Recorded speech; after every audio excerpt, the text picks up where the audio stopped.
Hi everyone, this is a little screencast about dimensional analysis, and it's a very useful technique to be used to solve many chemistry problems. So let's begin.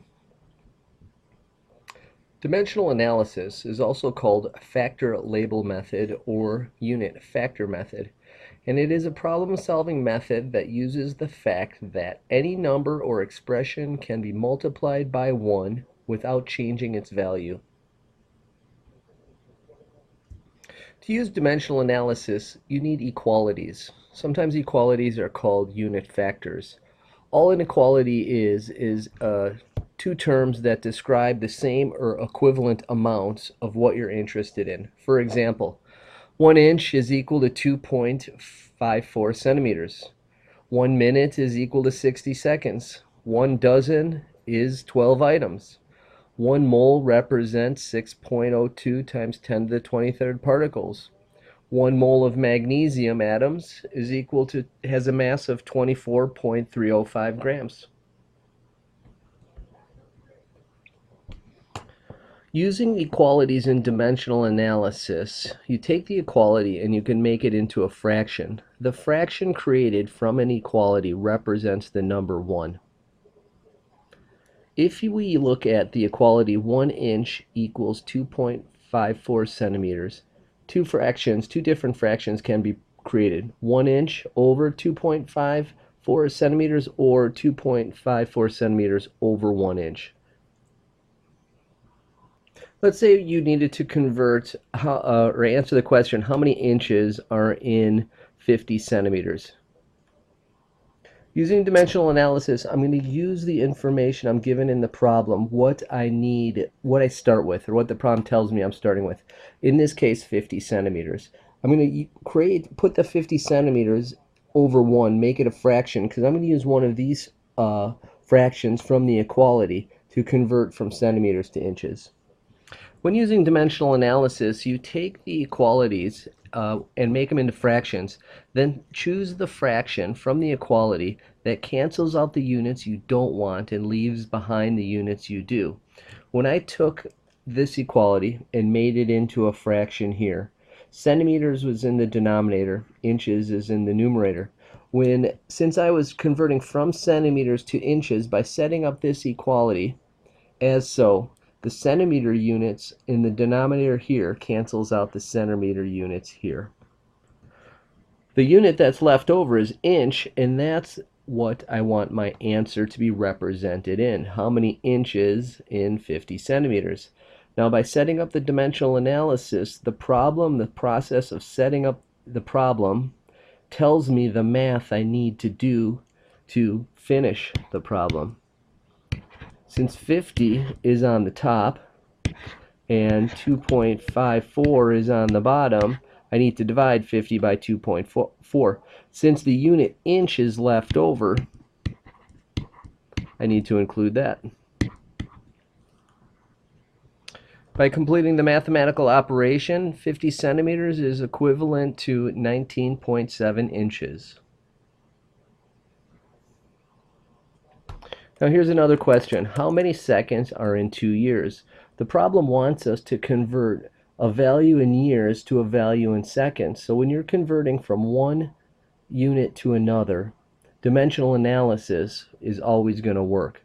For dimensional analysis to work, we need some equalities.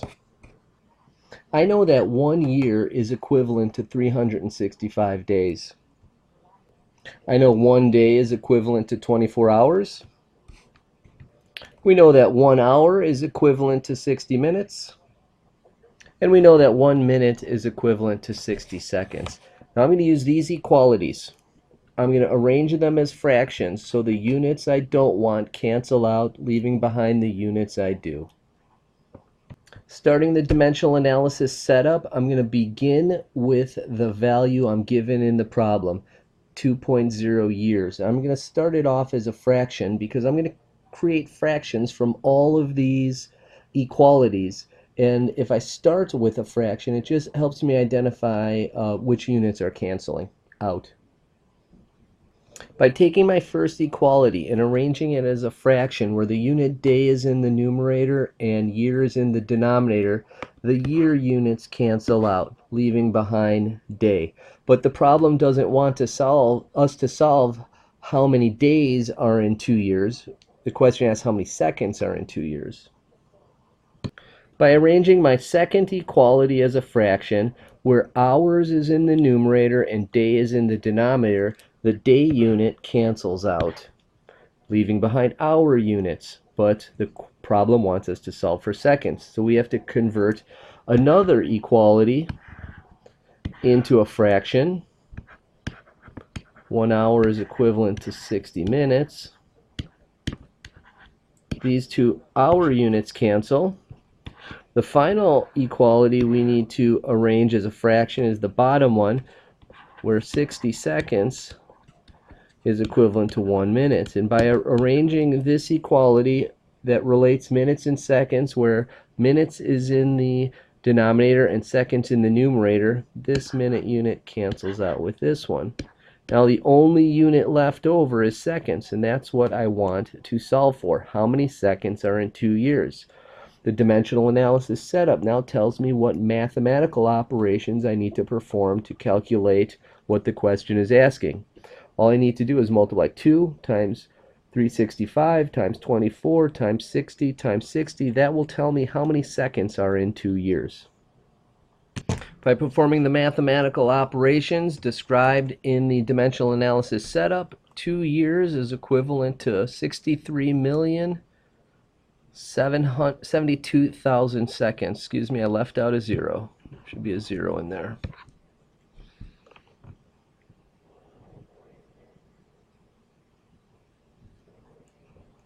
Next, let's look at a chemistry problem where dimensional analysis would be useful. Dimensional analysis is useful anytime you want to convert from one unit to another. This problem is asking us how many atoms are there in 330 grams of magnesium. So the problem's asking us to convert from a mass unit grams to a number of atoms. Dimensional analysis is going to help and make this problem very simple. Because dimensional analysis requires us to use equalities arranged as fractions, one equality that's going to be useful to solve this problem is knowing that 1 mole is equal to 6.02 times 10 to the 23rd atoms. Another equality that we are going to need to solve this problem is the molar mass of magnesium given from the atomic weight of magnesium on the periodic table. 1 mole of magnesium is going to have a mass of 24.3050 grams. I'm going to set up my dimensional analysis solution beginning with the information given in the problem. We're told, according to the problem, that we have 330 grams of magnesium. By arranging the equality of the molar mass of magnesium as a fraction, as so, where moles is in the numerator and grams is on the denominator, this grams unit cancels out with this one, leaving behind moles. But moles is not what the problem asks us to answer in. The problem would like to know, the problem is asking us how many atoms are in 330 grams of magnesium.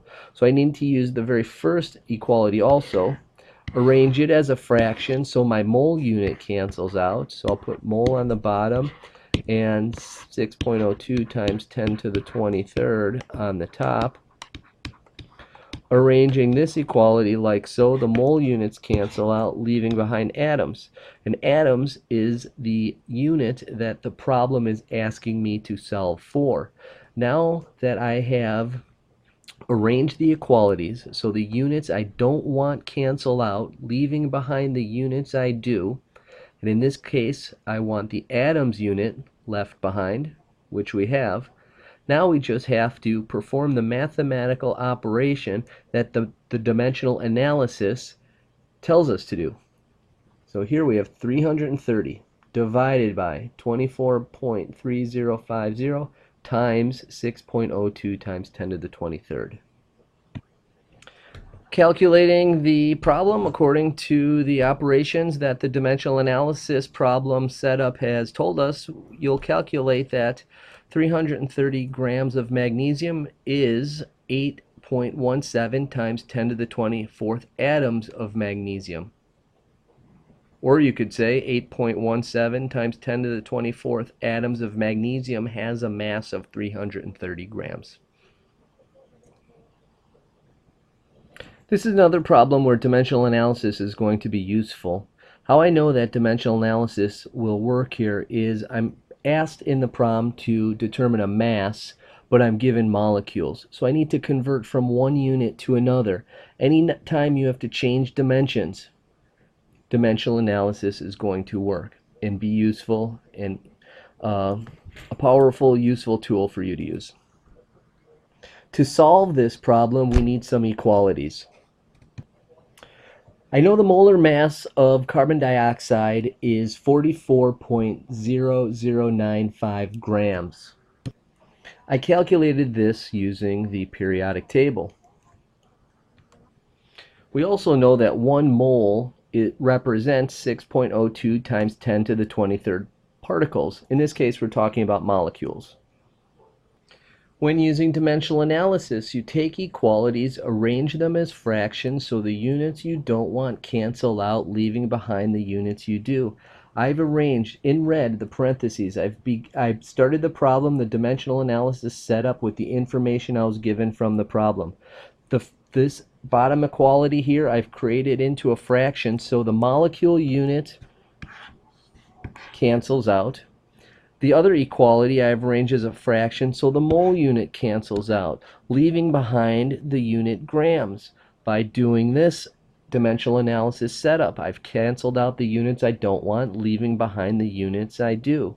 The dimensional analysis setup now tells us the mathematical operations we need to perform to calculate the problem correctly.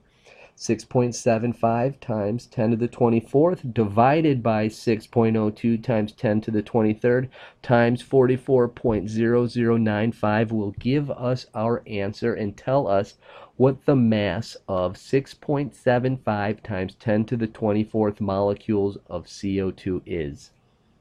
Performing the mathematical operations that we are told to perform according to our dimensional analysis setup, 493.5 grams of CO2 is the mass of 6.75 times 10 to the 24th molecules of CO2.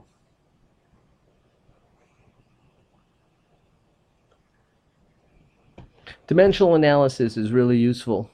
The next step, once you have a basic understanding, is to continue practicing. But remember, when you're using dimensional analysis, you're converting from one unit to another. You need equalities to do that. And you have to arrange your equalities as fractions so the units you don't want cancel out and you leave behind the units you do want. Good luck. Come to tutoring. Bye.